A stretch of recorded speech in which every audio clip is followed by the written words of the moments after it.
So, yun, subukan naman natin si ChatGPT. So, paano nga gamitin si ChatGPT? Kailangan mo lang pumunta sa Google at i-search mo yung ChatGPT. Pagkatapos mo ma-search si ChatGPT ay mapupunta ka sa link nito at saka dyan pwede kang mag-search ng kung anong gusto mong i-search. Saka dyan, pwede ka rin tumanong ng about sa mga schoolworks mo. Ako, yung sinearch ko is kung ano yung weather bukas. Pero hindi yan gumana kasi hindi niya kayang ibigay yung details about sa weather kasi mga tanong lang about sa schools or sa mga studies yung kaya niyang ibigay.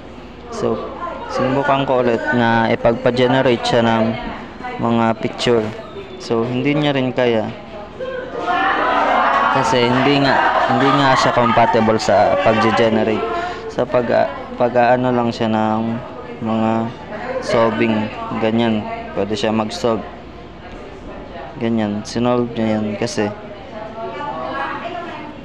nagpa-solve ko siya ng numbers na parang infinity. So, ganyan. After ko nyan is lumabas yung answer pero kailangan mag-login. So, nag-login ako. At ang ginamit ko sa pag-login is yung Google site ko. Yung Google ko. Ayan. Pagkatapos ko nyan, napunta ako dito ulit. Tsaka yan. Tinanong ko ulit siya kung kaya niyang masolve yung numbers. Ayan, ganyan.